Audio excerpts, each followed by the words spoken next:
You try your best, you give your effort, and still you feel anxious because deep down you're not tired of working, you're tired of expecting. Expecting results, expecting approval, expecting things to go your way. And when they don't, your mind breaks before your body does.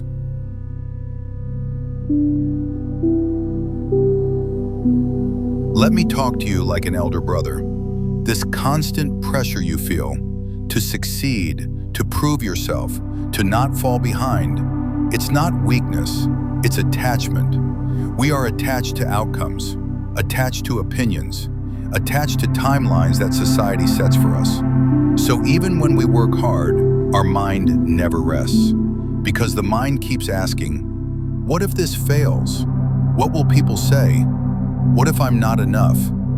And slowly, without realizing, we start living in fear, not in effort. Here's the myth nobody tells you. Letting go does not mean giving up. Detachment does not mean becoming careless. Detachment means doing your work without letting the result destroy your peace. And that's exactly what the Gita was teaching. Not monks, but people under pressure.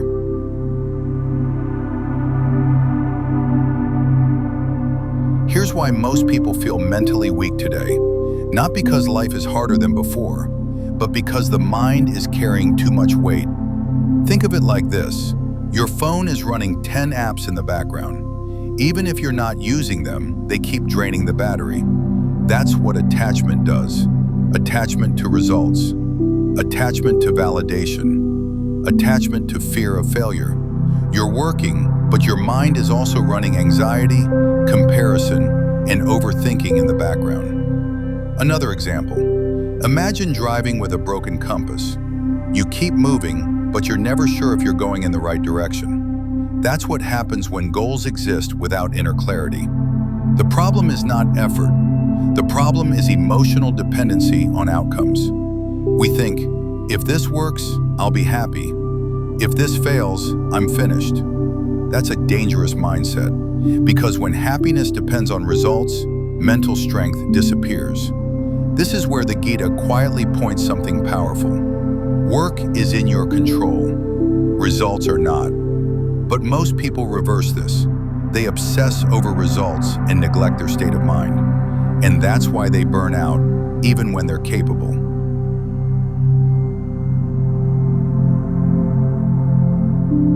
What the Bhagavad Gita really teaches about detachment. Now let's clear one big misunderstanding. When the Gita talks about detachment, it is not asking you to stop caring. It is not asking you to quit ambition. It is not asking you to run away from life. The Gita was spoken to Arjuna, a warrior, a professional, a man standing in the middle of responsibility and pressure. And Arjuna's problem was not lack of skill.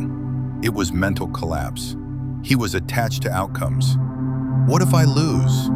What if I hurt people? What if I fail in my duty? So Krishna didn't tell him to leave the battlefield. Krishna told him something radical.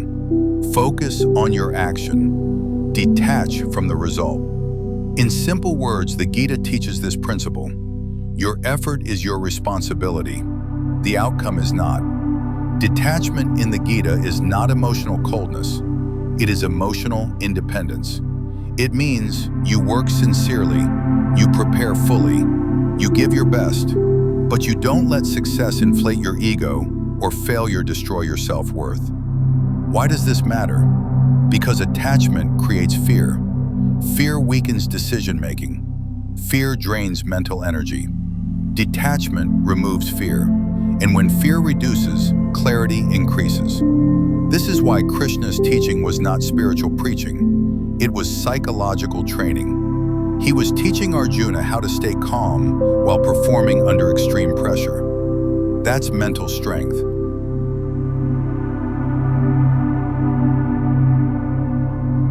How detachment builds mental strength in today's life. Now bring this idea into your world. Work, career, money, relationships. You prepare for an interview, you give your best, but the result is not in your control. Attachment says, if I don't get this job, I'm a failure. Detachment says, I did my work properly.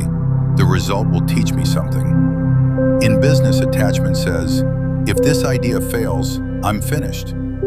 Detachment says, I'll test it, learn from it, and improve.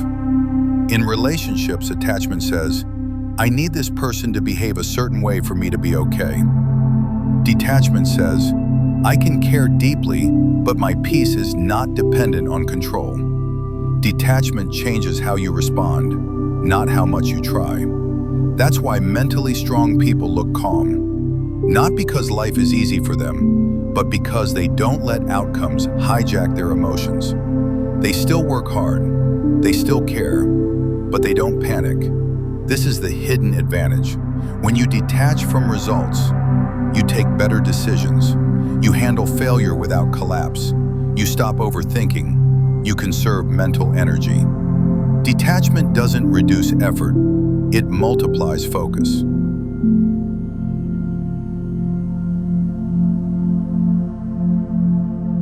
A simple system to practice detachment daily. Let's keep this practical. No philosophy, no overload. Detachment is not a mindset you feel. It's a system you practice. Step 1. Choose one identity. Say this clearly to yourself. I am someone who focuses on effort, not outcome. Not 10 affirmations, just this one line. This identity will guide your decisions. Step 2. Choose one effort-based habit, not a result-based goal. Example, 60 minutes of focused work, one honest conversation, one workout session, one learning block. The rule is simple. You measure effort, not success. Step 3. Fix one time slot. Same time, every day, even if the energy is low, even if motivation is missing. Detachment grows when effort becomes routine. Step 4. One mental reset question. At the end of the day, ask, did I show up honestly today? Not, did I win? Not, did it work? Just, did I do my part? That's enough. This is how detachment is trained, quietly, daily, without drama.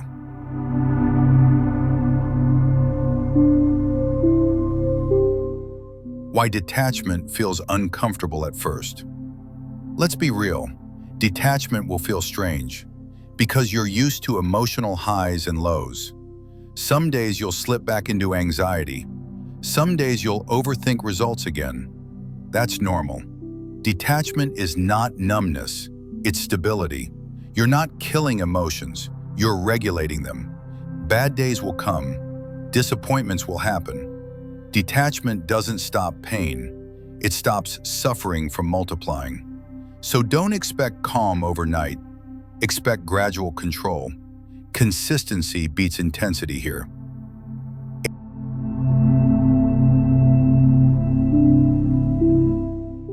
Let me leave you with this thought.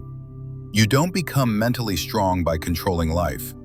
You become mentally strong by controlling how much life controls you. The Gita never promised an easy life. It promised a stable mind, and a stable mind can handle any situation. Work fully, care deeply, but don't attach your peace to outcomes. That's not weakness, that's power. Today, do just one thing. Choose one effort-based habit and do it without expecting anything back. Just show up. And if you want more content like this, where ancient wisdom becomes modern clarity, you can subscribe to this channel. No pressure, just steady growth.